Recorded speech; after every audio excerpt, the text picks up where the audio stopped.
So am I still waiting? Waiting a long time. Waiting for tonight. Oh, waiting. Listen to Review-A-WAI. Right now, right? That's what you say. We get it by now. Wrestle Kingdom has played host to so many memorable matches in New Japan Pro Wrestling. You can add this to the annals.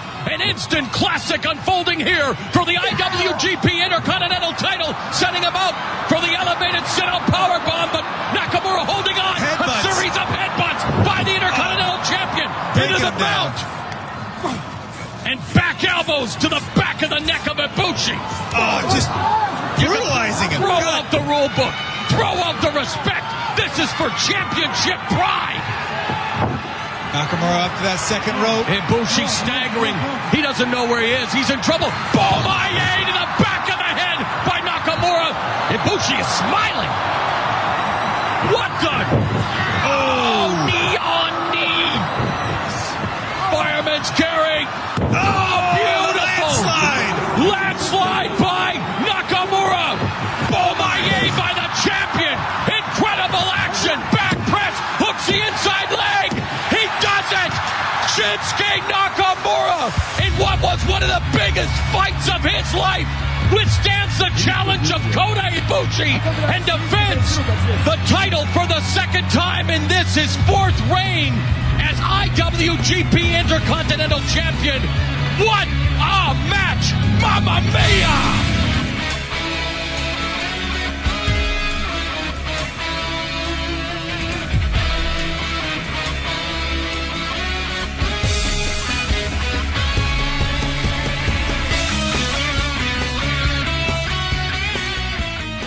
Welcome to Review-A-WAI. I'm John Pollock alongside Wei Ting. Wei, what's going on? Not much, man. It's a busy day. Yeah, it is. Wrestling is moving at such a fast pace, it appears. It's very exciting, actually. I think, This road to WrestleMania, I'm worried you're gonna get pulled over for speeding. me. Everybody. Wow. Everybody on the road to WrestleMania. Well, the thing is, it's not even just WWE. You know, it's I feel like pro wrestling, as a pro wrestling fan, the landscape is so much bigger now than just what the WWE is offering. And I mean, we're about to get into a New Japan review, but it feels like there's just so much more to pay attention to these days. And as people are listening to this, Lucha Underground returns tonight, Wednesday night, and for the first time they have a deal in Canada. So Sunday nights, you can watch that as a lead-in to the Law. Mm-hmm. I mean, it's amazing when you think about Raw on Mondays, Impact on Tuesday. Wednesday, you have Ring of Honor on Comet in the States, and then on the weekend, everywhere else in syndication, along with NXT and SmackDown in Canada, along with Lucha Underground. Thursday, you have SmackDown in the States. Friday night, you have New Japan on Access. Just about every Saturday of the year is a UFC event. Don't forget Bellator is this Friday. And don't forget Total Divas. Total Divas is the biggest one. That's what the week peaks with. Yeah. On Tuesday. I didn't even know when it aired. Shame on you. I can't remember. Did we talk about it on Review of Raw, or did we talk about that before we started recording? Probably before. So or probably after. I don't know. Yeah, I don't think it actually made it onto the show. You did watch the first episode of the new season? Yes, I did. Well, how about a bonus mini review? What do you mean it didn't make it onto the show? You just said we talked about it before we recorded. Oh, I meant before the actual review. Oh, so we did talk about it. Yeah, I think we talked about it. Okay, then we won't rehash I think we talked that. about it after. Okay. I don't know. Okay, so go back to Monday's Review of Raw and catch Wei's thoughts on Total Divas. I shared mine as well, my 3 minutes of you did, Total yes. Divas season, whatever they're up to now. Could you ever imagine a New Japan version of Total Divas? Well, they don't really have any divas, do they? But could you imagine these guys paired with women where they are involved in, like, romances and... Actually, I could very well see this because, like, some of the sketches they do with Jushin Liger. Dude, yeah, some of the Japanese programming that involves... Togi Makabe and, like, all the crap he eats. Oh, I would love that. That video of Liger waking people up with the surfboard. Yeah. Is one of the funniest things I've seen. One of the greatest things. In years. Oh, wait, no. There are 2 videos. There's a few he's done. Yeah. The waking up one, but the other is when people are getting massages. Yeah. The waking up one is, for people who haven't seen it, please go search it out. I don't even know what you would really Google. Just somebody will post it on Jushin Liger, funny. And, so these people, these wrestlers are like sleeping. And, Jushin Liger goes in with a camera crew and a referee. And in the pitch dark, he'll sneak into the room and go for a pin attempt on these sleeping wrestlers with the referee counting 1, 2, 3. And this is just one of the funniest things because, like, half the wrestlers actually kick out. Like I think Honma instinctively kicked out. Which is funny considering that his gimmick is he loses 90% of the time. And there's the other one that John was referring to where they set up like a hidden camera in a massage room. Yes. And these people are like getting massages, not wrestlers, just like civilians getting massages. And then here comes Jushin Liger in the middle of the massage. He comes in and applies an inverted surfboard to these people, and he gets it on all of them. Like, it's not even it's a very difficult move, I imagine. It looks very impressive, but it really does show the fact that the person taking it doesn't have to do a goddamn thing. Right. There is no cooperation necessary. Mm-hmm. Yeah. Which is kind of similar to what AJ Styles has always described about the Styles Clash, which has kind of been branded this very dangerous move because of the injuries. Yeah. And he's explained to me that the way to take this is do nothing. Mm-hmm. Don't tuck your head. Don't do anything. Yeah. He does everything, and all you have to do is stay in the position that I lift you in. And that's why he says it's one of the easiest moves to do. But a lot of wrestlers, they instinctively tuck their head or whatever. They feel they have to position themselves, and that's where, unfortunately, you've had injuries like to Yoshitatsu and others. Roderick Strong, really badly. Do you think he'll get to keep it? Yeah, I mean, Sunday they teased it that... But he never hit it. He did not hit it, and I'm glad they didn't. If that's going to be his finish, you should wait. It used to be Crash Holly's move in the WWE. That's right. He did it as well. Michelle McCool did it in the WWE. Right. So there's that Taker feud, as I told you. So there is precedent, but I feel like, I don't know, they're like incredibly careful about things like that these days, and it can only take one person fucking it up to make them say you're not doing this move anymore. I could certainly see some resistance. Yeah.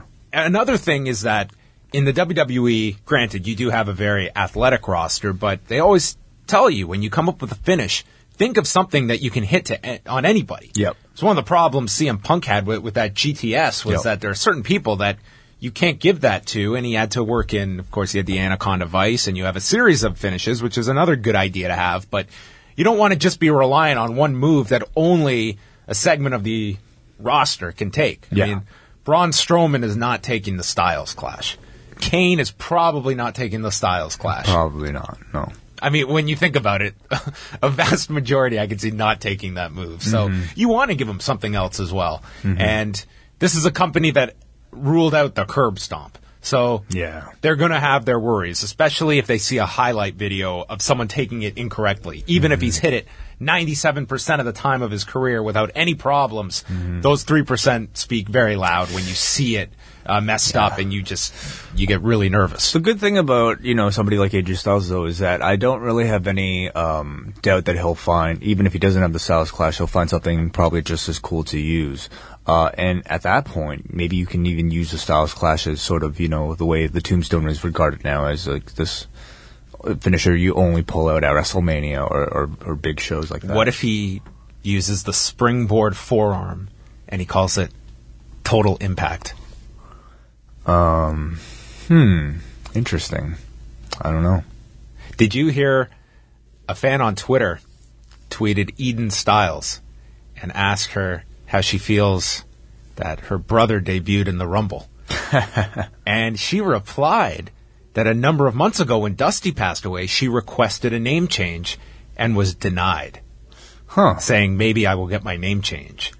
I was surprised she was so open about the fact that... To Rhodes? I would assume that would be what she would be, or Runnels, I guess. Right. Either one. But now we have 2 styles? We have the styles. Oh, we got wrestler. 3 styles. Joey. Oh my goodness. 3 styles. And then we've got the announcer-wrestler combo of the Young family, Darren and Renee. Wow. I guess for these work names, there are only so many that you can come up with. It's almost For all the arguments about we can't get anyone mistaken, as ridiculous as they were. Like, there was one point where Shane Helms had to change his name. Okay, you put these two together, you're going to think Shane's the superhero. And we had to change them. It was like they were so worried about it. And now it seems like they don't care as much. Like Austin Aries. Are we really going to confuse him with the other Austin? No. Well, I mean, it certainly seems like there's been a shift in their philosophies about, bringing guys in and keeping their names as of late. I don't know if it's NXT, the main roster, it's up until AJ Styles. Mm-hmm. I mean, AJ Styles is the first one where you've seen a pre-existing name enter the main roster. In recent years. Yeah. So, I mean, the fact they're selling merchandise, they're going with the guy. He's not going to be Alan Jones. J.A. J.A. What could be another word for J.A. Talents? Talents? Okay. I don't know. Maybe they will name him A.J. I have nothing. I really have nothing.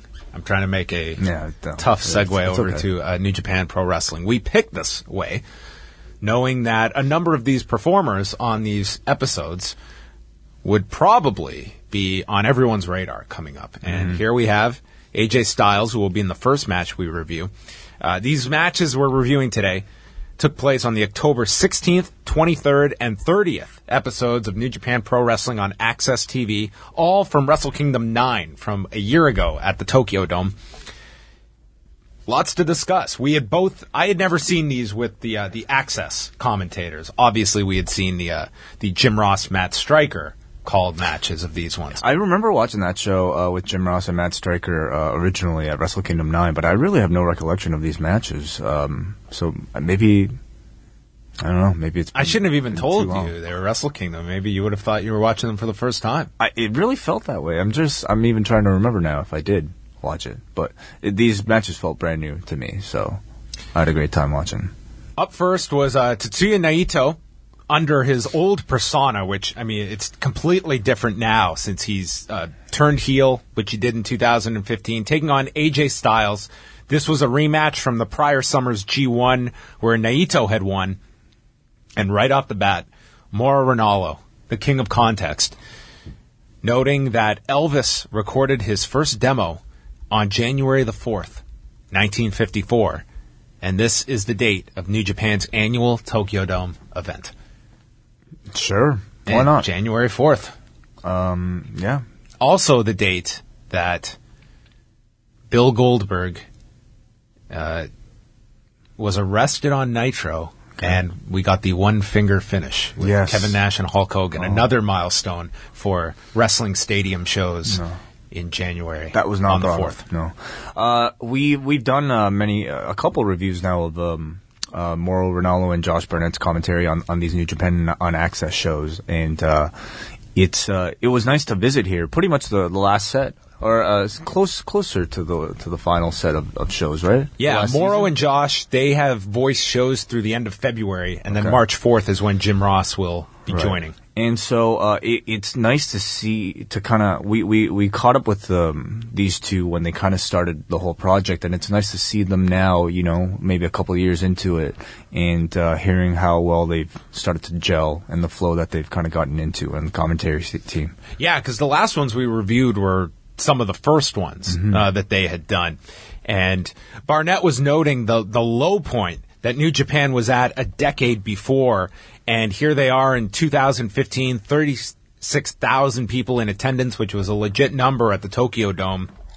And this represented, for some, the peak of the last couple of years of New Japan's business. And this past year's Tokyo Dome, there were a number of factors, but the attendance was down from the 2015 show. So this show, in a lot of ways, you can look at it as kind of their WrestleMania 17, if you want, kind of that peak period of business. Obviously, different set of circumstances monetarily, but this was a massive show for the company, both ahead of time and coming out of it. Can you tell me a little about AJ Styles' transition into New Japan and up until this point, how well he was received? Yeah, by this point, he had been in there for about 9 months. He showed up in April, and they brought him in. He immediately attacked Kazuchika Okada, laid him out with the Styles Clash, and it certainly got criticism at the time that you're bringing in AJ Styles, someone that the New Japan audience wasn't all that familiar with, not being exposed to TNA in a great amount. But they wanted to bring him in. It was the same show that Prince Devitt wrapped up, so AJ Styles came in, joined the Bullet Club, and then they put the title on Styles immediately. They went hard with Styles, and I would say by a few days into the G1, like, this guy had completely assimilated himself to that New Japan roster. I think that there was maybe the first Okada match not everyone was over the world with, but I think within 2 months, AJ Styles, this was such a great fit. And by the end of the G1, I think there was no doubt that this was an incredible pickup by New Japan. Got a number of runs with the IWGP title, got 2 altogether during his time there. And by the Tokyo Dome, I think a lot of people looked at him as one of the main guys in the company. So they had a battle plan to make this guy an effective heel, and I think by the G1 he was there. Well, if you were just a North American fan, let's say a TNA fan who really hadn't paid attention to AJ Styles at all during this New Japan run, I think you'd be surprised at how much his value has grown in the pro wrestling scene from the time that he left TNA. What was he doing by the time he left TNA? He was the lone wolf. The motorcycle stuff? Yeah. What, against Aces and Eights? Yeah, and WWE didn't have... Granted, WWE's mentality has greatly changed since 2013. They didn't have interest in AJ Styles. I don't know how many fans, to be honest, would have. I certainly wouldn't have expected him to get the reaction he did in Orlando coming out of that TNA run versus how much he's gained from his time in New Japan. I feel Impact...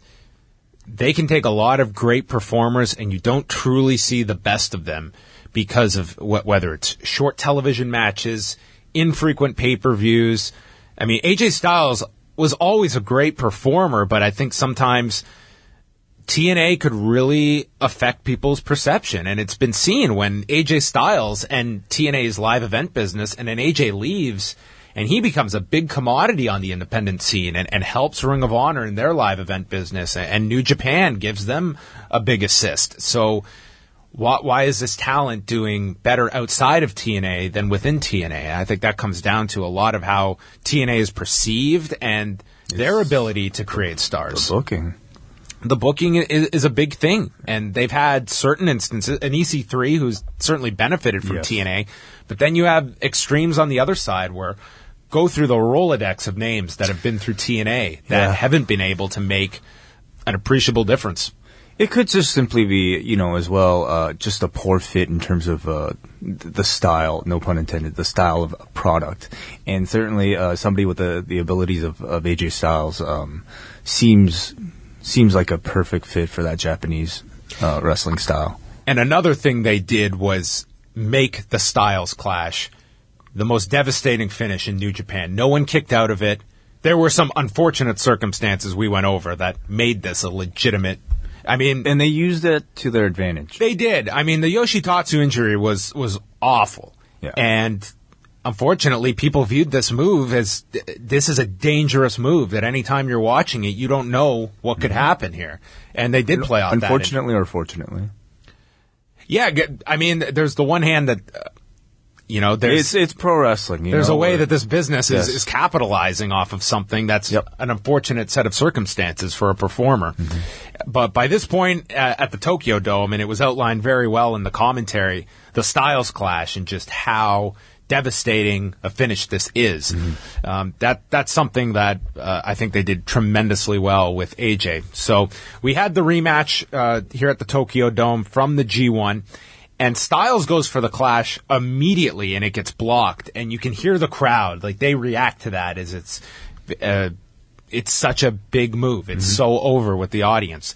And we then had Styles attacking the left knee of Naito, which, of course, he had torn his ACL back at the G1 in 2012 and missed months of action as a result, and come back, and both of his knees are taped up now. So he plays into the calf killer. Yeah, exactly. And that was really well done. Moro even compared Wrestle Kingdom to the Pride Shockwave events, and weaving in kind of the mixed martial arts influence, which is very smart and done by design on Access, because this is part of their Friday Night Fights lineup when they have live cards, and it's to try and get the MMA consumer into a wrestling product that would be an easy fit for them. It's in particular for the New Japan product, Mauro Ranallo and Josh Barnett, two people with equal footing in pro wrestling and MMA, are really the perfect tandem to call something like this, with a very kind of realistic slant. And I think you'll see that on even greater display on the next episode when we talk about Minoru Suzuki versus Kazushi Sakuraba. There was a great spot where Naito went for a bridging suplex, but he couldn't properly bridge, and Josh Barnett immediately notes the knee and why he couldn't bridge properly. Josh Barnett, I know a lot of praise comes to Moro's way during these shows. Josh Barnett has an ability to isolate such small details like that, and that's been consistent. I haven't seen all of the Access shows. I've only seen a handful of them, but that is something that jumps out at me with Josh Barnett, his ability to see small details that enhance the story of the match so much. Yeah. And it's why I'm so big on announcing and how big of a difference that can make for a product. And Josh Barnett, I don't think, gets enough praise for his role as the color commentator. Very true, very true. I think because Moro, is so such a very standout on these shows, not just in voice but just in his abilities, that Josh often gets overshadowed. But you're absolutely right. I think a bad color commentator could really take the whole team down. And what are you talking about, Michael? And Josh Barnett is able to just kind of, sit back, let Moro do his thing. But when he comes in with great insight into, not just the characters involved. He has great knowledge of the history of the product, but he's also got great knowledge of the techniques and able to, from a wrestler's perspective, able to identify what works and what doesn't, and does it in a way that furthers along storylines too. At one point, Naito crotched him on the top and went for his finish, the Stardust Press, and Ronaldo gave the background about that move being introduced by Jushin Liger in '96 against Koji Kanemoto at the Dome show. Styles rolled through into the calf killer, and Naito fought his way to the rope. Naito then got a dragon suplex for a 2 count. Styles came back with the Pele kick and hit the Bloody Sunday DDT. He went to set up for the Styles Clash, but Naito blocked it with a back body drop, and Styles fought back in at the count of 19. And then as Naito set up for the top rope Hurricane Rana, it's blocked by AJ, and he hits the Super Styles Clash off the second turnbuckle and pins Naito. And they show the Young Lion, Sho Tanaka, helping Naito to the back. Very, very solid match, and devastating finish here. The Super Styles Clash. That was coming out of this show. Devastating finish. That was heightened. Yeah, the match I thought was very good. I thought Naito was very impressive. A lot of very cool moves. These two seem to flow together very well. And, I like the match. It wasn't necessarily, incredibly standout memorable, but it was very solid. Yeah, and this match, of course, was to propel AJ to get the next title shot in February at the New Beginning card, and he would defeat Tanahashi to win back the title. So the goal here was to keep Styles ultra strong coming out of the Dome show. Then it's my favorite part of these Access shows. It's the interviews and press conferences where they subtitle what they're saying. It would have been so easy for Access to just show the matches and that's it, and cut this stuff out. The extra resources they put into this, which was probably very tedious for some guy to sit down and have to translate and type out, it adds so much to these shows. Yeah. I know so much more about these characters and individuals because of these clips. They're my favorite part of these Access shows. Totally. The first press conference, AJ says that he used Naito. These ones obviously weren't translated because AJ's speaking in English. He used Naito as a stepping stone to get back to the IWGP title. He says the Styles Clash is the most devastating finish in wrestling. He does bring up Yoshitatsu here and says no one can counter his move and emphasizes he is not the leader of the Bullet Club because they are a unit and now he needs to go ice his back, which a year later is probably still the case for this guy who was dealing with significant back problems going into this past year's Dome show with Nakamura. These press conferences are very interesting to watch, especially, if you're used to watching somebody like AJ perform and cut promos in a North American wrestling style. To see him in this environment, in a press conference setting where you can imagine he's probably speaking to a large group of media members who don't speak fluent English. So he's, essentially just kind of out there, maybe kind of talking to himself. But they're not scripted at all. They all seem completely improvised, and it's just, you have some time. Who would script a post-wrestling press conference? I gotta ice my back. I don't see people writing that. And in a way, like, it's they become much more simpler. Like you're not really going to find the level of depth of a promo you'd find from like a CM Punk or a Paul Heyman, or Bray Wyatt in these types of settings.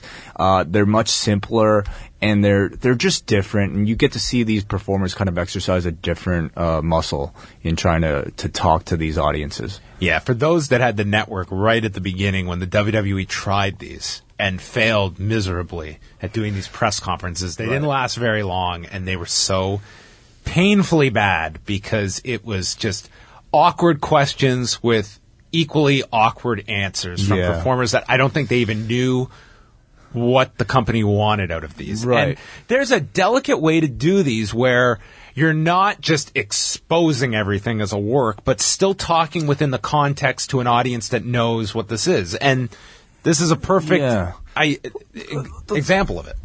Yes. I could certainly feel, though, that the Japanese performers were much more natural in these environments than somebody even like an AJ Styles, who didn't sound bad. He just, he still came across like he was performing. Whereas, I watched, Minoru Suzuki talk to this audience, talk to the media, and yes, it's Your a performance. New hero. It's a performance, but bastards. but it sounds incredibly natural. And I think I just kind of, with the WWE trying it, I just kind of chalk that up to it not being a traditional part of the system. You know what the biggest difference is? I'm going to guess that Minoru Suzuki didn't talk to any of them about what we're going to cover at the press conference. Yeah. Your gimmick is you're an outside shooter and you're a piece of shit. Yeah. That's your That's your personality. You know what? And you don't have to work in these buzz terms, and you don't have to say this line, and you don't have to make sure these words are covered, and you're going to have to memorize something. All you're going in there with the knowledge is you just won this big match, and you think every media person is a piece of shit because they've never exercised a day in their life. Exactly. And they come across far more like an MMA UFC press conference than, a wrestler cutting a promo. I mean, it feels, to hear somebody like a Minoru Suzuki talk to the media members, it sounds kind of like, a Conor McGregor hosting a press conference. They're totally unscripted. You just you have a personality, and now you're just there to convey that personality out to members of the media. I mean, think about if the WWE after the Rumble, they had done one of these, and AJ Styles is simply talking about his first appearance in the WWE and coming out there and being in there with guys he's never been in the ring with before. Yeah. There's a way you could do this. To speak honestly, basically. Yeah, and it doesn't mean you have to, quote-unquote, expose the business, which there seems to be a fear of on the network. You can do this very much in his character, but talking about real things that people would have a genuine interest in hearing. The difference in North America, I think, is that, wrestlers are so conditioned to grabbing the microphone and screaming, yelling about how they're going to beat up their opponents. And this is the only way they're trained to really talk on the microphone. Yes. They don't seem to dial it down. You're a 10 on television. Give us a 6. Sure. In a press conference setting, there's no need to scream. Then we had a Togi Makabe interview. He talks about the Never Championship having not really had its value established yet, and that the owner of the title must give it its value. He notes he's a former IWGP champion. He's had achievements in the past, but admits that he was hanging on to his past by not going after secondary titles to him like the Never or IC titles, and says that him and Ishii are alike. Both are villains, both debuted in the same year, and both were members of the same faction in Great Bash Heel. This alone had me... Yeah. Like, this was not... If you're not... kind of speak Japanese, you would never know this kind of story going into this Never Championship, that Makabe believed himself to be above a title and not realizing that I can make this championship a certain level and I have a desire to win this title. There's an incredible level of depth, like, in these interviews, and again, great job. I probably said it before, but great job to the team at Access, whoever is translating these interviews, because they do a tremendous job at conveying the personality of the speakers in the translation. And here Makabe talking about, he doesn't treat this title like it's a third tier title. He talks about it, how it's a new title, so it hasn't had its chance to develop yet, and a title is what a champion makes of it. And so he treats owning this, essentially a third-tier championship with a lot of serious and a lot of logic, and makes it personal about how he never knew he wanted it, but now he just wants to beat Ishii, and thus this is his motivation for wanting that title.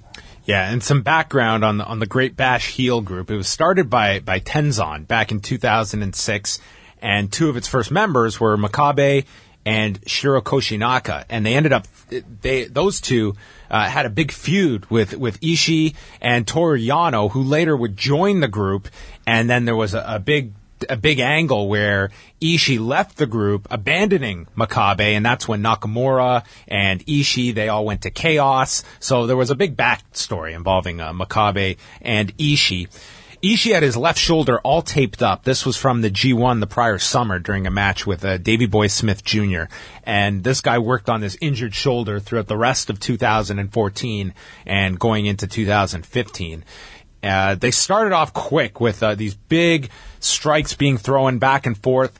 The announcers had background notes on the two, Ishii becoming a full-time member of the roster in 2006, and then Makabe, when he made his Dome debut, defeating Tanahashi in his debut match, and the two are just drilling each other on the side of the head. Ishii hits a brainbuster off of the second turnbuckle and then stacks him with a powerbomb for a 2 count. Makabe goes for his spider suplex off of the top turnbuckle. Ishii blocks that into the Tree of Woe, and then Makabe lifts himself up, and then there's a Death Valley bomb to Ishii off the top for a 2 count. Lots of big offense from both throughout this. They're trading lariats, chops. Ishii drops him with a headbutt to the chest and follows with the sliding D. Then there's 3 more lariats that finally put Makabe down. Makabe catches him with a dragon suplex for a near fall. There's forearm exchanges. Of course, they took their heads and rammed them at one another, skull on skull. And it finished with Makabe hitting the King Kong knee drop. This was after he hit Ishii with a lariat, and Ishii just crumpled down to the mat, like his soul was evaporating through his pores as he just fell down to the mat, a beaten man and susceptible to the King Kong knee drop, and Makabe pinned him at 12:23. And unfortunately, this would not be a very big run for Makabe, who got so ill over the next couple of weeks that he had to vacate the title, and Ishii would win the title back the following month, defeating Honma at one of the New Beginning cards. But your thoughts on this match? A very hard-hitting match, and I thought a match that certainly adds a different color to the whole card. It seems to be of a style all on its own, and I was just interested at how you can have two guys here who are incredibly small by North American standards, like Ishii is only like 5'7", and they're both able to play very convincing, almost monster-like tough guys on this roster. Yeah, and Ishii, I mean, he's largely looked at as one of these newer stars that New Japan has developed, and the guy has had a lengthy career. He's 40 already. I mean, he's not a spring chicken, and the style he works, you certainly wonder how long he can go at this pace, because his body must be a mess. The shoulder was just one example of that. But this is a guy who works a very hard and taxing style, which Makabe does as well. But I think Makabe does a better job at kind of picking his spots and knowing when to go all out in his matches, whereas Ishii, it's much more of a routine he's kind of trapped himself into. They go to the press conference after, and Makabe is constantly referring to members of the media as bastards. He puts over the Never title. He says that him and Ishii, they don't have quote-unquote clean matches, and then puts over his master, Riki Choshu, and he expects lots of challengers and says they have matches that make people cheer from their heart. Mm-hmm. He also in this interview kind of classifies the Never Openweight title as not a third tier title, but as a title where you can only have this type of match, and that's essentially creating a new weight class. Where in the UFC you don't necessarily view Conor McGregor as inferior to Fabricio Verdum. You see him as the best because he's the best of his division, and I think was at least attempting here to create, instead of what's something seen as below the IC or the world title, a class on its own, and he wanted to be the best in that class. You want to hear some trivia? Yes. Makabe is actually the voice of Rictus Erectus in the Japanese dub of Mad Max Fury Road.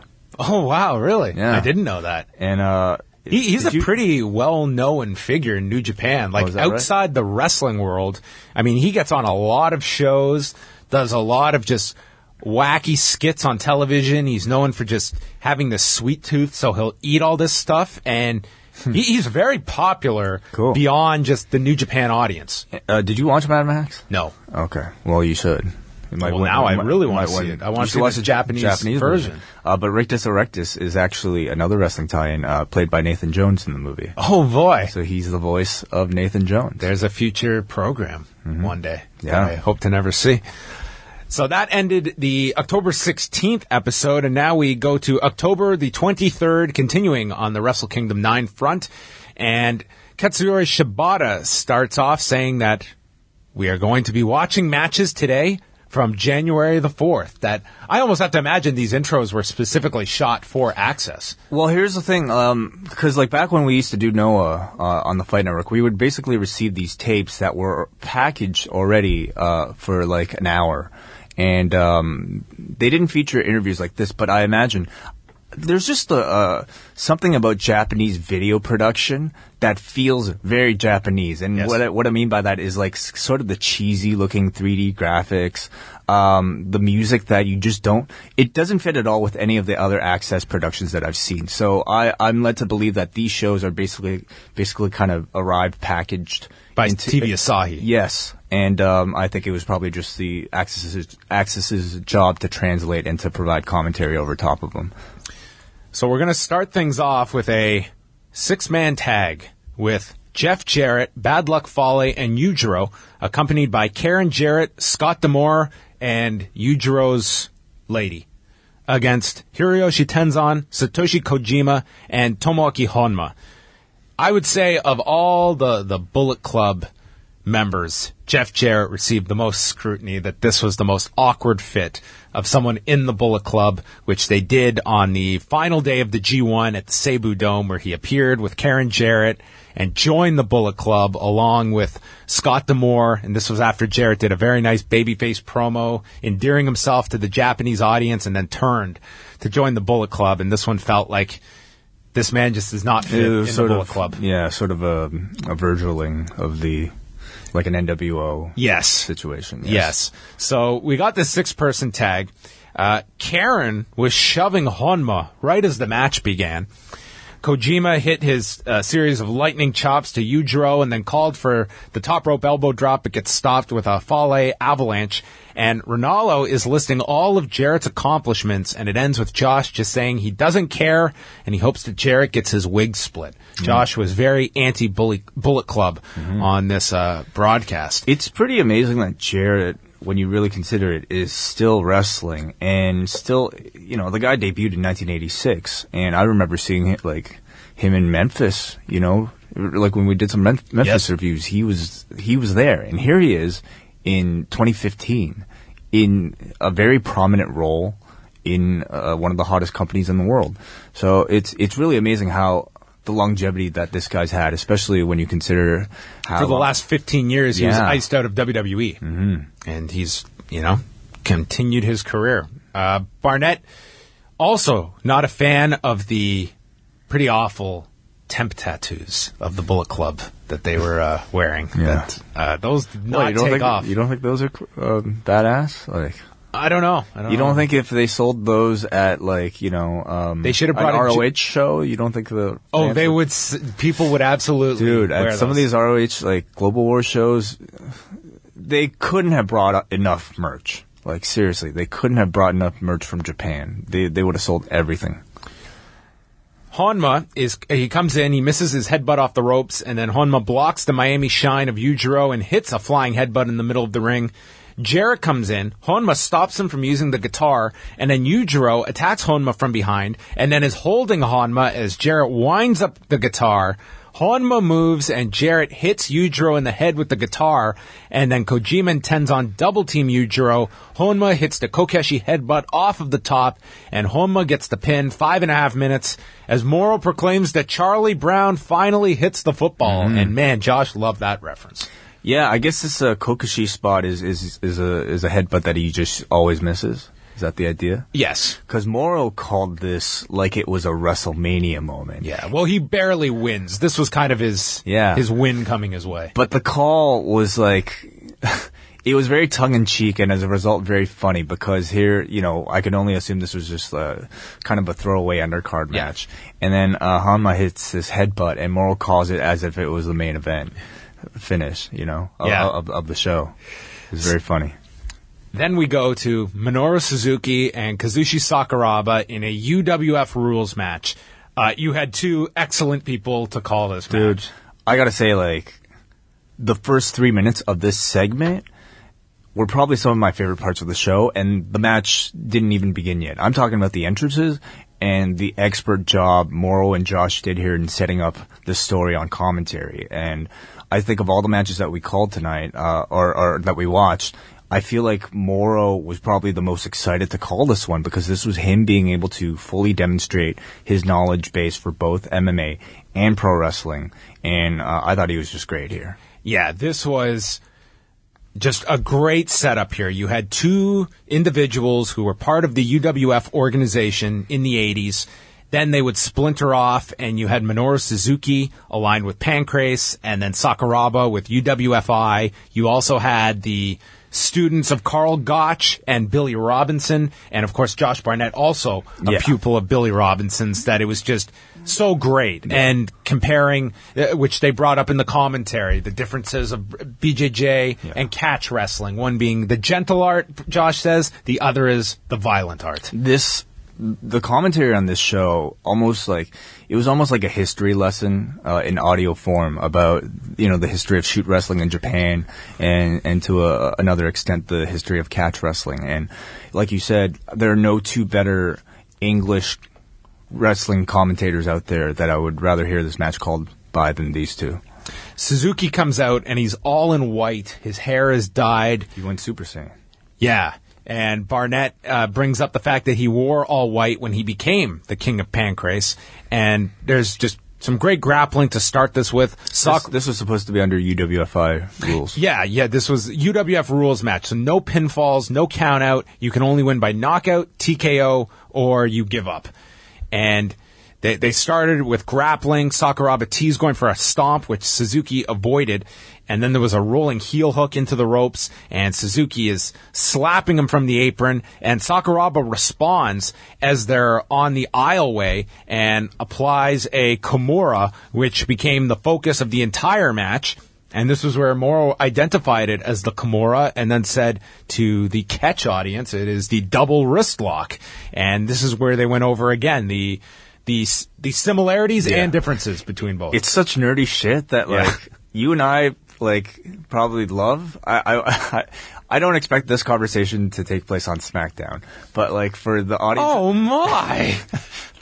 I don't expect him and Jerry Lawler to be having arguments. Pound and ground, pound and ground. But like for this show, and you know, for probably our audience and for you and I to listen to this, it's great to hear. It's just fun. I'm sorry, I'm picturing like Cole and Lawler discussing BJJ technique. Yeah. So Suzuki's left arm is wrecked, and for aspiring wrestlers that want to watch how to sell an arm, just watch this guy for the remaining 10 minutes of this match, because they might as well cut off the blood flow in his left arm, because this thing was not doing a thing for him the rest of the match. It was incredible. Yeah. Suzuki does return to the ring, and Sakuraba then attacks him with his Brie Bella kicks to the chest, and Suzuki uses the right arm to slap Sakuraba, just motionless with the other arm.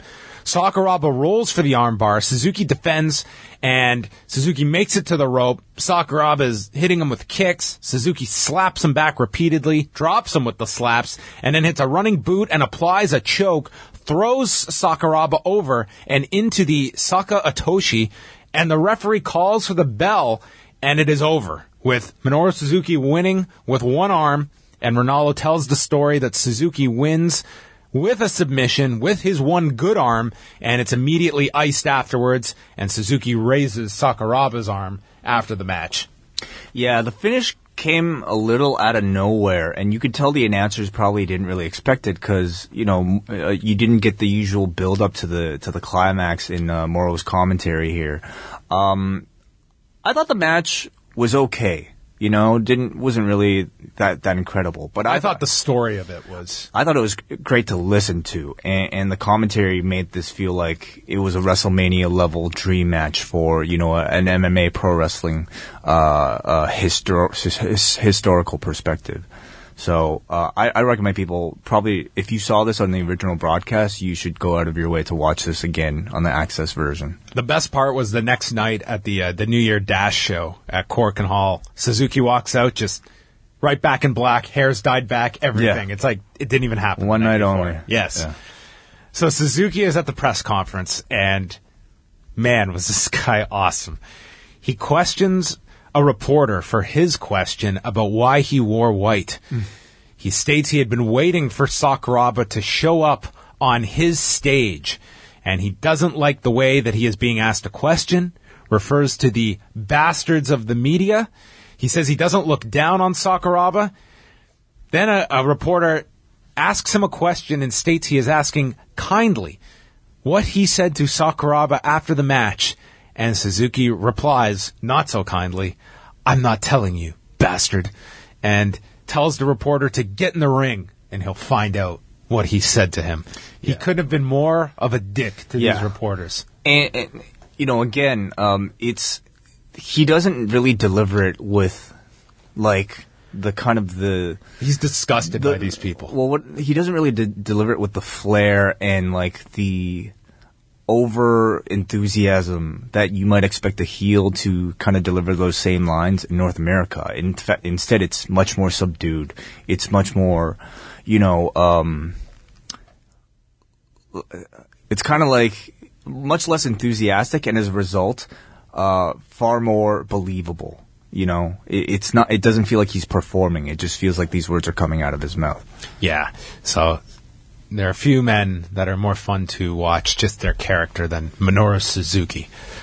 And then we go to the main event of the second episode. It is Karl Anderson and Doc Gallows defending the IWGP tag titles against Hirooki Goto and Katsuyori Shibata. And we start off with a Shibata interview comparing his 2014 singles match with Goto from the Dome a year prior, and goes through the whole last year where the two ended their feud and then reconciled as a tag team, even though they had to face off at the G1, stated they're better at tag matches than singles matches, and then they won the tag league tournament in December in order to get the shot against Anderson and Gallows, who have had the titles for a year, and Shibata and Goto, they've they first met each other in high school. They were teammates in high school, and then they went through this incredible feud that peaked at the Dome the year prior, and here they are now going after what would be Shibata's first title ever in New Japan in these tag titles.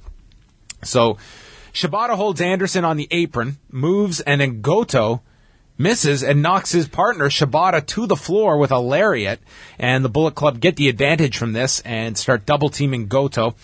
They work over Goto in their corner, and Amber Gallows, the wife of Doc, slaps him from the floor. Goto finally makes his way to the corner, tags in Shibata, who starts attacking with forearm smashes in the corner to Gallows, hits a baseball slide drop kick. Actually, that gets cut off by a Gallows lariat. Then all four are in the ring fighting. Anderson hits a boot, and the Bullet Club regains the advantage. They go back to their double-team spots. Then there's a double-team reverse neck breaker, and Gallows gets a 2 count. Goto then breaks up the Magic Killer finish, and Goto blocks a stun gun. Goto gets spun around, blocks it again, and then Goto catches him on his shoulders and hits the Ushigoroshi, followed by Shibata hitting the penalty kick. Gallows comes in, hits a choke bomb to Shibata for a 2 count. Then there's a double team Ushigoroshi to Gallows coming off of the top turnbuckle. Gallows fights free. There's a big Goto lariat, and then Anderson gets knocked off the apron, and this allows Goto to launch Anderson into a kick by Shibata, followed by the penalty kick, and Shibata and Goto win the tag titles in 9 minutes. And they play up that this was the end of the 1-year anniversary of the tag champions, Anderson and Gallows, and placing the titles on one another. And as I said, Shibata's first New Japan title that he would win. I thought the closing sequence here was really amazing. Really great timing of everything. And I just thought also incredible facials from Goto and Shibata here towards the end, really able to convey that exertion of energy towards finally beating these two. Yeah, and I think that the whole story of Katsuyori Shibata was one that they've done pretty well. He came back in 2012 along with Sakuraba at the end of that year's G1, and there was a lot of people legitimately that didn't want to see these two coming back. A combination of all the problems New Japan went through where they were trying to bring in fighters, and it really screwed with business for a long time in the 2000s. And Shibata, who had left the company and had said some comments about New Japan, they were not happy about the fact he was considered, along with Tanahashi and Nakamura, to be one of their main guys, and he left them. So when he came back, there was legitimate dissension, and they certainly worked that into the story, that here's this outsider, and he slowly worked his way back, and then it culminated with his feud with Tanahashi in 2014, where he was welcomed back into the locker room. And as a babyface, I think Shibata I think he's a more effective heel, but he's a very good babyface, as you can see in this press conference, talking about how these two had dreamed about this for 20 years, winning the tag titles together, and just simply says, "I'm glad we won. That's all from me." I mean, what a nice individual who just works such a style that lends itself to being that dick, but is, I think, an underrated babyface in all of this as well. And a guy that I think they're going to have to lean on in light of all of the talent that is left. Tanahashi just recently injured himself this past weekend. They are very much struggling with top main event talent, and I think Shibata, they're going to be forced to put him into that mix this year. Afterwards, they interviewed Shibata, who was looking back and says his body kept moving in the ring like it was on a mission. Cool. What a description. So our final episode aired on October 30th last year, and it started with Shinsuke Nakamura introducing us to the show, and we had up first Toru Yano, TMDK, and now Naomichi Marufuji taking on Lance Archer, Davey Boy Smith Jr., Shelton Benjamin, and Takeshi Iizuka in an 8-man tag, with Toru Yano bringing in his Noah pals to even this out with a Suzuki Gun. And this would be right before Suzuki Gun would leave for Noah afterwards with their big invasion, which would take up all of 2015. The whole team? Yes, everybody left. Yeah. So what type of agreement, like what type of working relationship does New Japan have? Well, Jado is booking Noah, and New Japan clearly has an involvement. It's believed that they have at least some ownership of Noah now, if not outright. And So it's very much considered almost like this satellite promotion, but they've kept them very distinct. You didn't see anyone from Noah come in for the G1, but New Japan has supplied them with Suzuki Gun for the past year. And what does that do for, like, let's say somebody like, you know, a Lance Archer or Davey Boy Smith Jr. to, like, do they get a bigger role in Noah versus what they would? They certainly have a bigger role in Noah, but it is a smaller promotion, so that's the trade-off. It's not an awful plan. The idea that New Japan, they can't feature everybody, so let's send them over to Noah where they can be more featured. They did this the year before with Yuji Nagata going over to Noah and doing much better there. Than New Japan didn't really have a role for him in 2014. So there's that, and the fact that they do have an involvement with Noah. They do want to prop it up with talent that is expendable on New Japan's end, that they can loan out, and then eventually bring them back. They come back fresher, and then you can send off some other talent that maybe is a little stagnant in New Japan and put them in a different scenery. All 8 begin fighting before the bell even begins. It starts with Azuka and Yano. Yano's grabbing Azuka by the beard. These two former teammates, and then Azuka turned on Yano and joined Suzuki Gun earlier in 2014. Archer and Smith Jr. are in. They hit the heart attack to Yano, and then Archer runs into the corner, and Shane Haste gets tagged in. Archer just kills Haste with this huge choke slam. The crowd cheers as Marufuji is tagged in with Azuka. Great series of kicks and a spinning wheel kick. Benjamin is in, leaps to the top, suplexing Marufuji off the top with a belly-to-belly, and then Azuka brings in the iron fingers. Marufuji ducks and super kicks him. What are these iron fingers? Exactly as it sounds. Fingers made of iron that he will give you the Asiatic thrust to the throat with, Way. You don't want to be hit with the iron fingers. Where does one even buy iron fingers? Oh, you gotta get them custom made. You need to know a guy. You know what they look like? They look like those rubber things that people wear to open up to reach into the oven. You know those like rubber little like half gloves. Yeah, those rubber half mitts. Yes, but instead this was iron. Yeah. How do you even grasp anything with iron fingers? You gotta have an iron grip. Wow. Okay. And this is merchandise you could sell. People would buy iron fingers. I'd love a pair of iron fingers. Imagine the guy on the subway with iron fingers on. You wouldn't mess with him. No. No, it'd be very scary. So Marufuji ducks, super kicks Azuka, and then Azuka uses a rope to choke Marufuji, who responds with a flying knee. And then the finish sees Marufuji hit Azuka with a tiger uppercut knee. Yeah, I was looking into that, and how do you uppercut a knee? How does a knee turn into an uppercut? Well, I guess it's doing the motion of what the bicep of like a European uppercut would do. Okay. Yes, maybe. I don't know. But I was looking into the name because I'm very intrigued by what people call their names, and I kind of doubt the validity of this one because I saw no reference to it prior to Stryker calling it that on this particular show. Stryker. Yeah, Matt Stryker. On this show? On the the original broadcast. Yeah. Okay. They otherwise call it the Ko-O. And that's all I've seen of it. Not the tiger uppercut knee lift. So, I don't know. Maybe they could call it the Marufuji Vice. Play off of Fuji Vice. Oh. Yeah. Okay. Barnett explained the mechanics of it, that it's like a taekwondo. You lead knee with the left knee, and then you get all the momentum of the right coming up. Yeah, which is why I'll try this next time someone bugs me.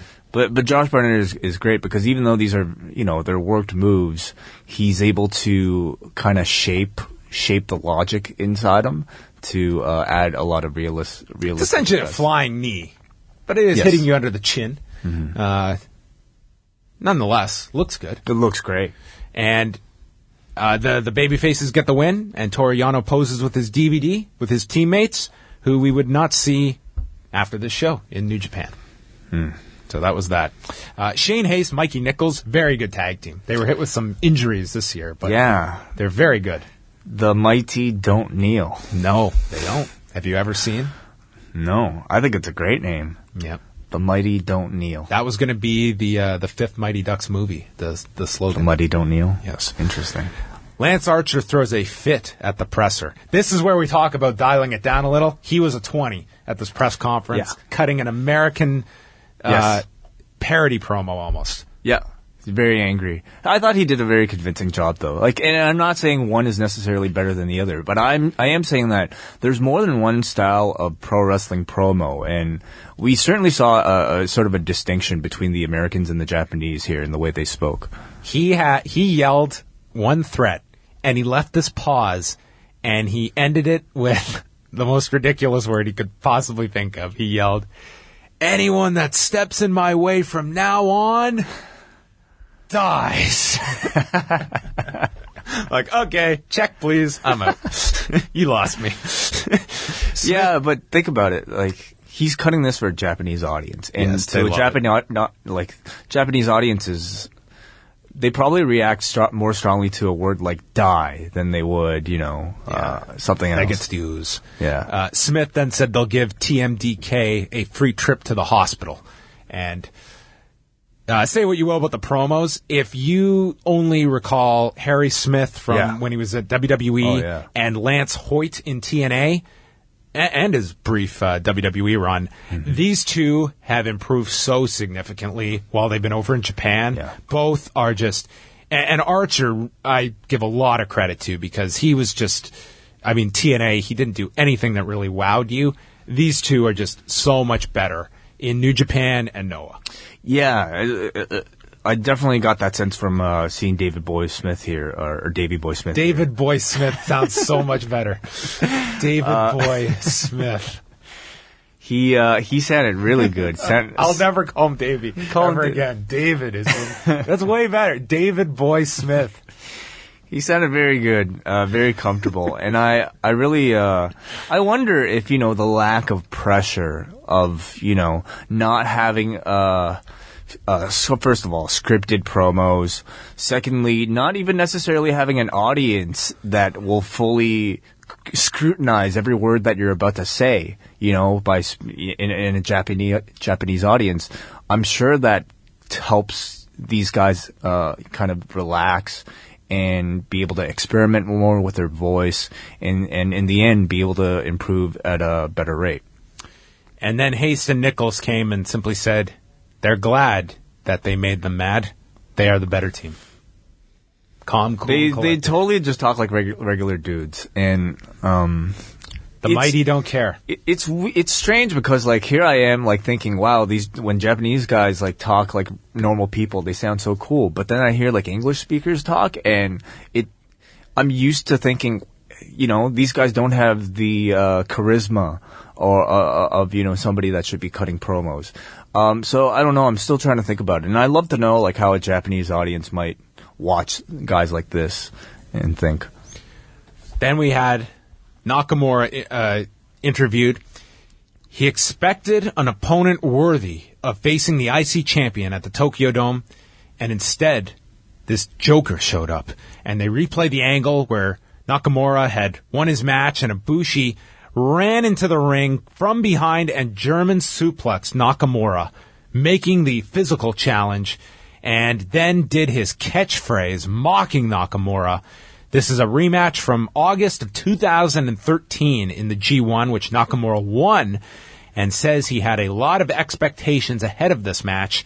And then Nakamura comes out, and I don't know if you are familiar with the King Zarkon character, but Josh Barnett certainly was. And I learned something. From Voltron. Yes. Yeah, I'm not familiar, but... Man, Josh Barnett was just on fire here. Yeah. I didn't know who this character was. I thought he was doing something based on the Statue of Liberty or something. I didn't realize what this character was.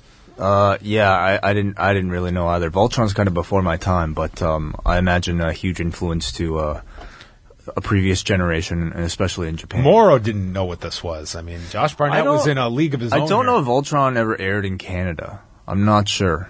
But that's my excuse. Wu-Tang would reference Voltron a lot. Oh, really? We form like Voltron, yes. I'm curious to know how much of Shinsuke Nakamura's entrance will be kept in the WWE. Oh, it'll be identical. Yeah, I just don't know. I mean, it's going to be weird to hear him come out without this theme song. He's not going to do the catchphrase. Yo. I don't see that really getting over, like, to a North American audience. I don't even know. And his charisma, no doubt it's, like, amazing, but it's just a form of charisma that is largely untested for a North American audience. In fact, it's usually, like, you know, this kind of flamboyant dude wearing leather pants. It's almost usually reserved for comedic heels, not main eventers. So I'm really curious to know how a Raw audience will accept him, and I'm curious to know what the WWE has in store to try to present him to that audience. Man, even that pose on the ropes where he bends over, I mean, they're going to say, hey, that's Bray's gimmick, man, sorry.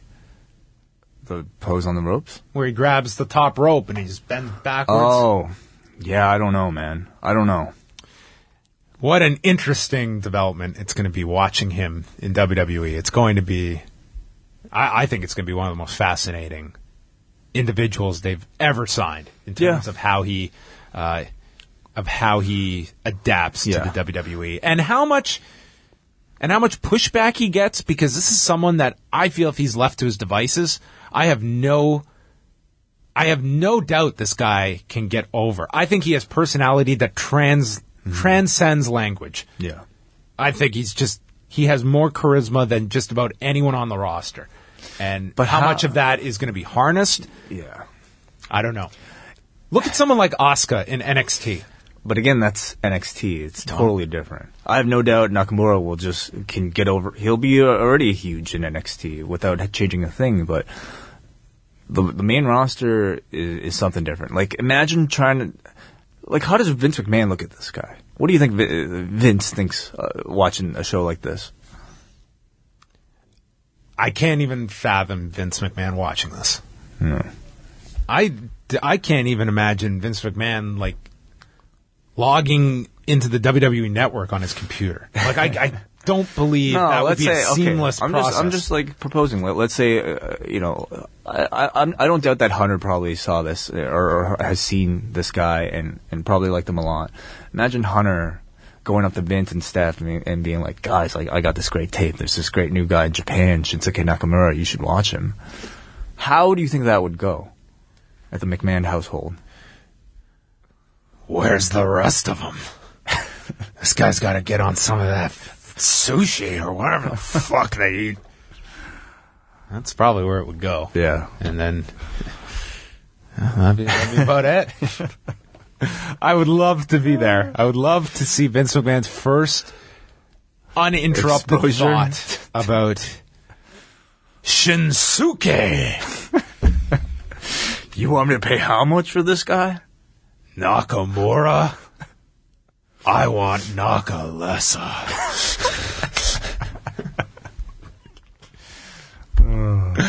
He's gonna operate a pawn shop.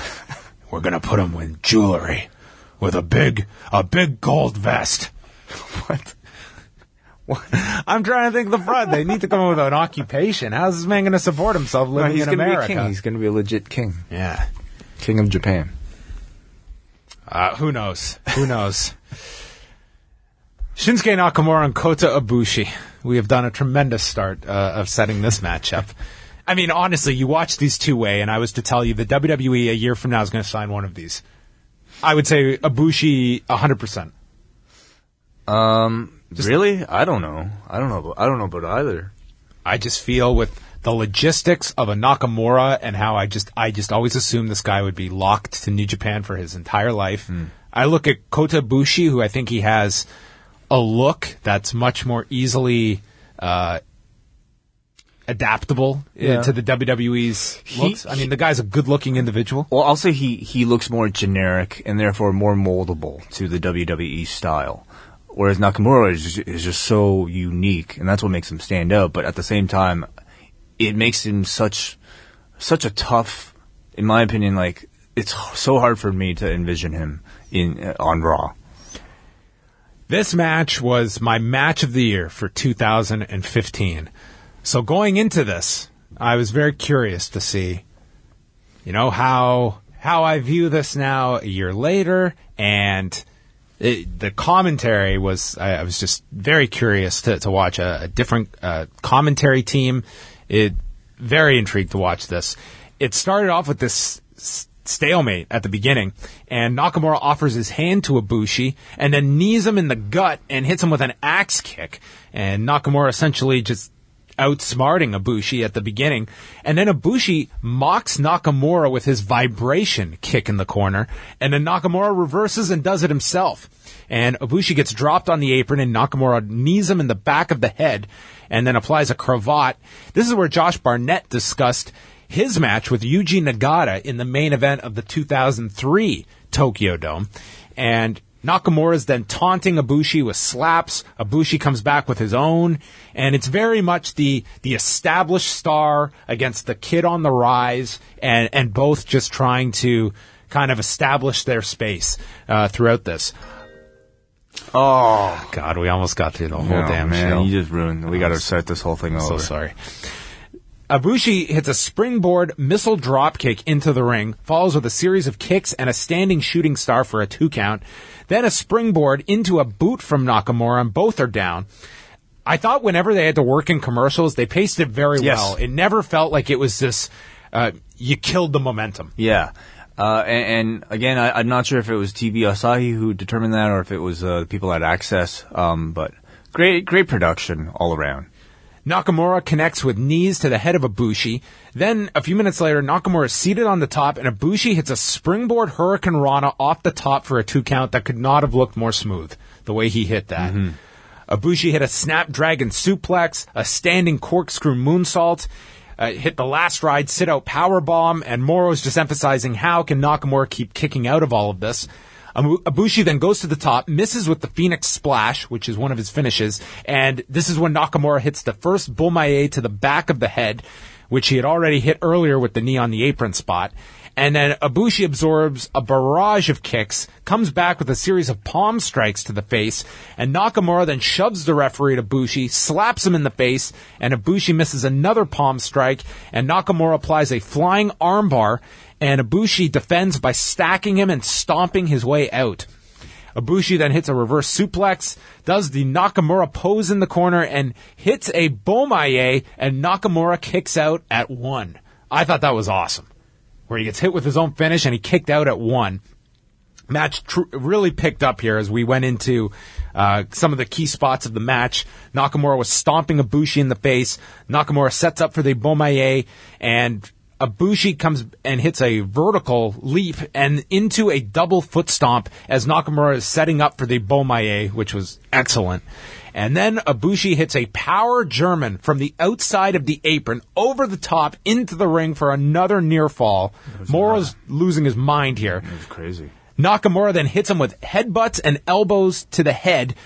Nakamura comes off the turnbuckle with a Bomaye to the back of the head. Ibushi gets up and smiles. And then they had this awful knee-on-knee collision. Nakamura brought out the landslide, followed with a Bomaye, and pinned Ibushi at 20 minutes and 12 seconds. Wei, I feel completely justified in calling this my match of the year. I love this. Yeah, even before the commentary that you saw here. Well, first, I want to get your thoughts on the commentary here versus how you originally saw it. Did it add anything to you? You know what? I thought this was different in its own way. I thought the energy totally reflected the match. It was different, but with both Moro and Jim Ross, I thought both of them peaked their call for this match, and both did a very good job of just conveying, especially those final couple of minutes. And I just think that Moro is able to do, he is able to raise his level of both volume and excitement, and it never feels false. It never feels like he's stretching. It just feels so natural that it matches the pace. Yeah. Inside the ring. Yeah, he's definitely able to identify the energy level of a match and has the gift of being able to use his voice and his words to accentuate and pace accordingly. I thought this was just an incredible and emotional match. To me, this was an example of pro wrestling in its most perfect form. I can't say anything bad about it. Great storytelling, great technique in the execution of the moves, great, incredible emotion, especially, once the match eventually just started to degenerate into like a stomp fest from both men, going like, fuck this, I'm just going to resort to stomping you to try to finish you. Great commentary. The whole thing was just very, very enjoyable. Yeah, Moro calls Nakamura the best pro wrestler in the world. The two bumped fists afterwards with Ibushi on his knees, which was great. It signaled like he lost, but he gained the respect of a very big veteran on the roster in Nakamura. And they actually did the same kind of deal with AJ Styles this year, which you watch it in the moment and you're thinking, wow, this is AJ's babyface turn. And instead it's, well, this is actually his last match with New Japan. You find out afterwards. Nakamura gets on the mic. He says he is overwhelmed. And then he goes to say, ashes white as snow. Just kidding. And says he was so close to being ashes white as snow, and then does his catchphrase. And Moro saying he will be a championship competitor for many years to come. That must be like a Japanese idiom or something. Ashes white as snow. I don't know what that means. He's very much, if you listen to W.H. Park, he's a very big connoisseur of art and high culture. So Nakamura, he's one of those Queen West folks. If you live in Toronto, Queen West folks. That. Well, he'll be he's a hipster. What's the equivalent? He'll be like an Austin, Texas, or Portland, Oregon type of guy.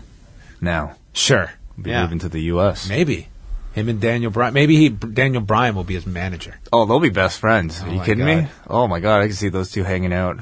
Oh, they'll be going like to record stores. In a Prius.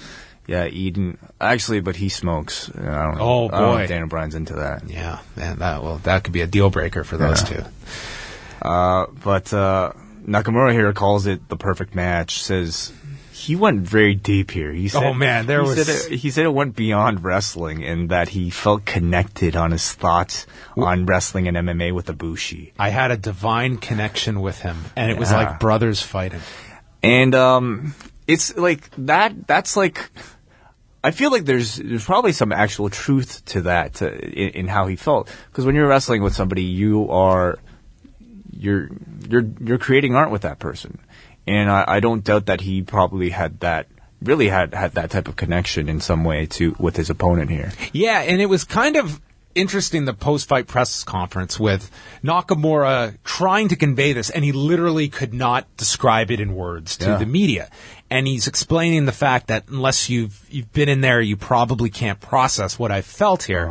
And, it wasn't all that different in that Suzuki was saying the same deal about you've never been in the ring, but he was saying it in such an antagonistic form. Like, you've never done this. And Nakamura is saying the same thing, but meant it completely differently, trying to convey the fact as that a babyface he was I can't describe this to you because you need to feel it, not trying to be a dick to the reporters. He was being respectful in describing how intangible. I thought this was awesome, just to get into this guy's head and see this. And the fact that this was just minutes after this match. You just simply don't hear, like in North America, I feel like there's no forum for wrestlers to be able to talk like this unless it was a podcast or something, or maybe like a shoot interview or something like that. But like on an actual show, I just can't see, like John Cena even being able to talk about how he felt a real connection with his partner. The door's always open. I asked Shinsuke. He couldn't do this week. He had an installation. Got it. Okay.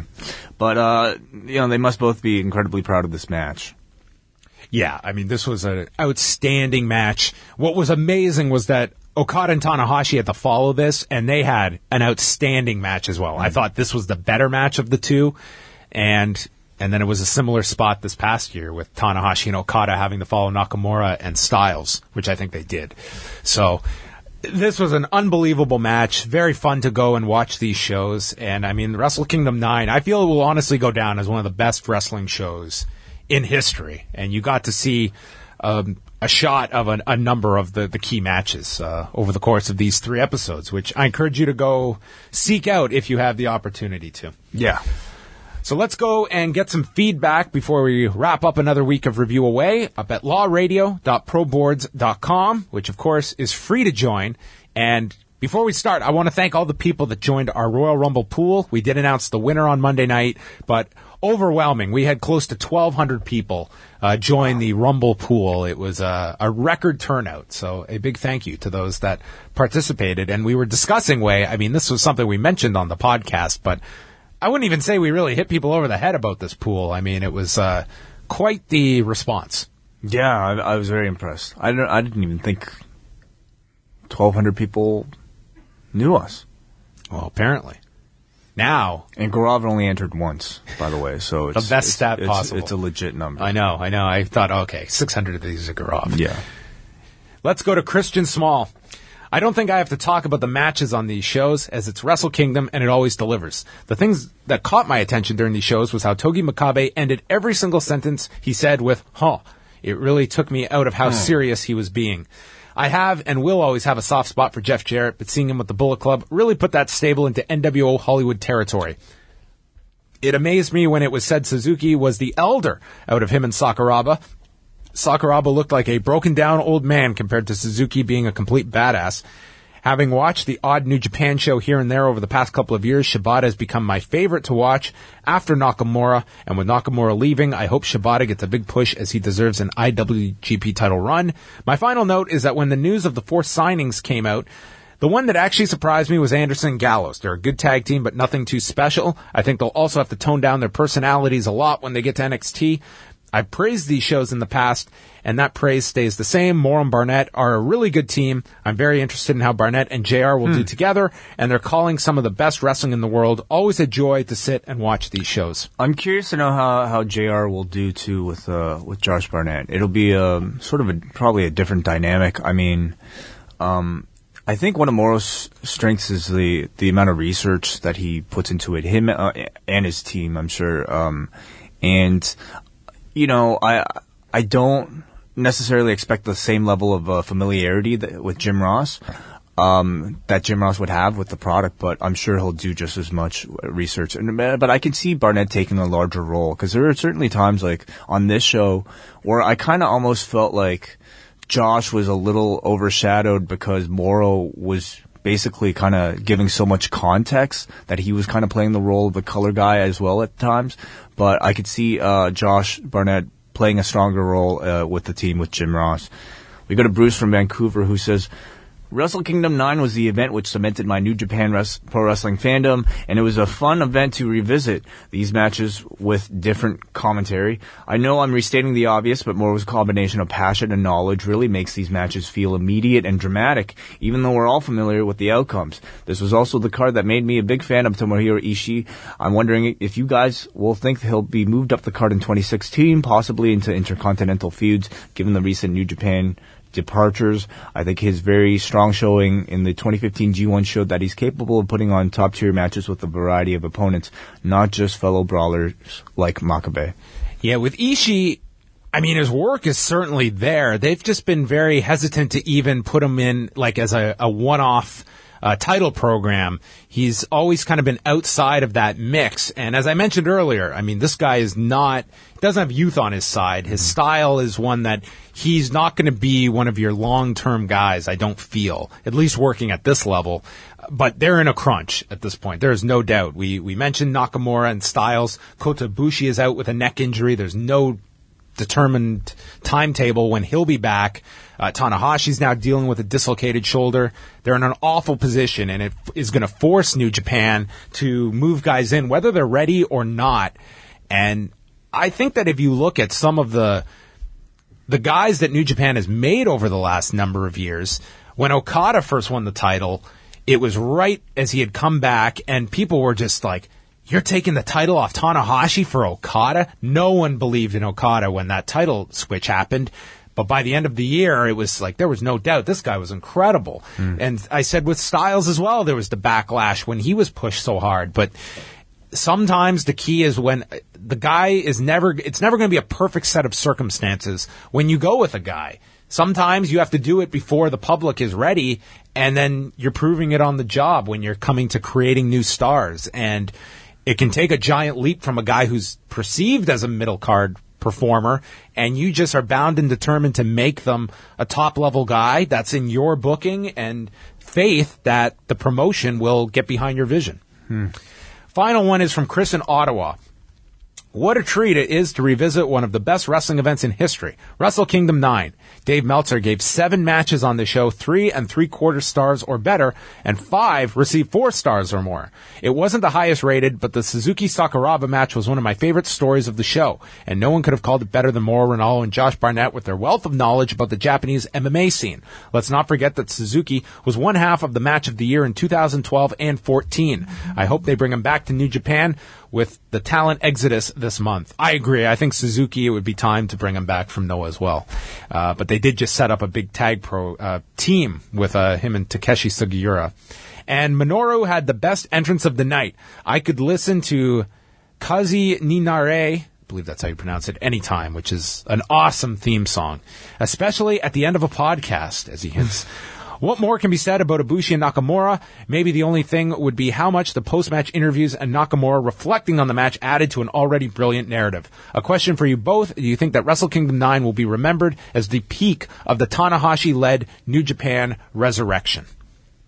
Yeah, you just said. Well, from a, attendance point of view, I mean, you can look at that show. I personally, when I think of the Tanahashi-Okada feud specifically, I just think that match this year at the Dome, I'm going to be pretty shocked if anything beats that for my match of the year. I just thought that was close to the most perfect match you can envision. It told such an incredible story. It was done over years. I just thought it was so well done that I think there's a part that maybe business-wise 2015 was the peak point, but of those two central figures, that to me was the culmination of that incredible feud, which really did set the business where it was for New Japan over the last 4 years. So that is going to wrap things up for Review-A-WAI this week. Always fun to chat New Japan with one waiting.